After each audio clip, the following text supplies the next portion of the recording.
Well, hello there, HW here, and thank you so much for watching Tone Junkie TV. If you're anything like me, you may be slightly underwhelmed with the amount of choices in the Stomp box section of the Kemper. We basically have the Tube Screamer, the Rat, the Big Muff, Treble Booster, Fuzz Face.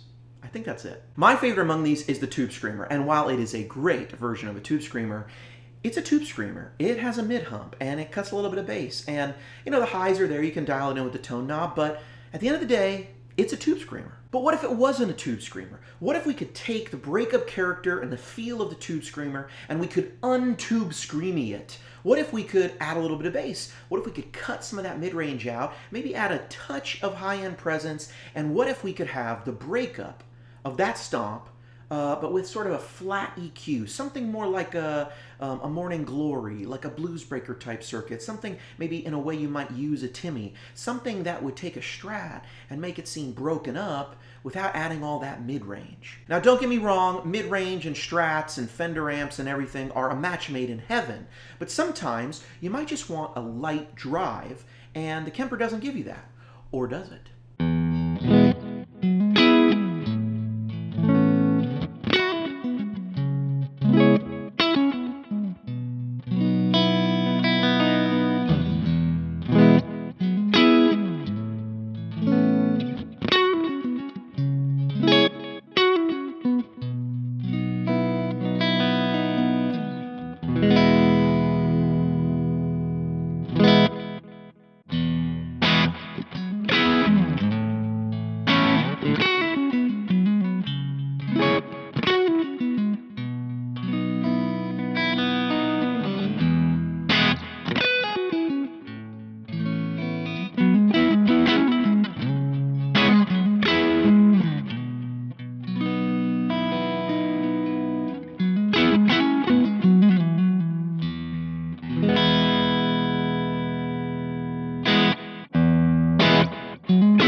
The idea here is simple. Let's take your favorite Fender profile, in this case we have a Bassman type profile, and let's engage our tube screamer.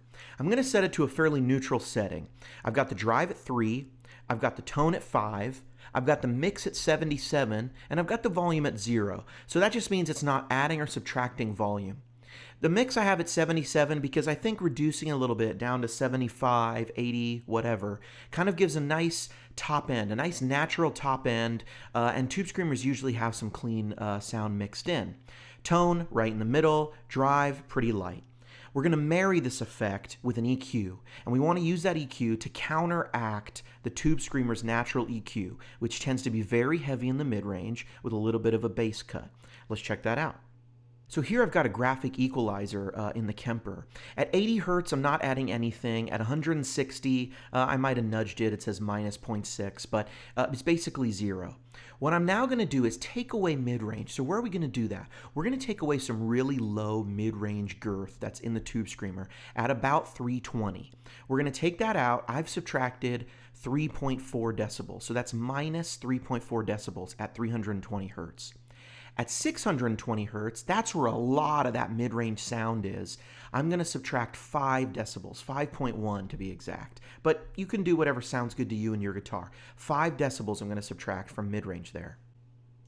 Scrolling over to the next page of the graphic equalizer, I'm going to subtract a little bit of these sort of high mids, this 1250 Hertz area. I'm just going to subtract a little bit, this 1.6. It's not so mid-rangey around there, but we just want to take out some of the congestion in the middle and get more of almost a scoop sound. 2500 Hertz and 5000 Hertz, I'm adding between 1 and 1.5 decibels just to give some high-end clarity back to the sound, and because I'm using a Stratocaster, it just gets some nice chime and sparkle in there. This is how it sounds.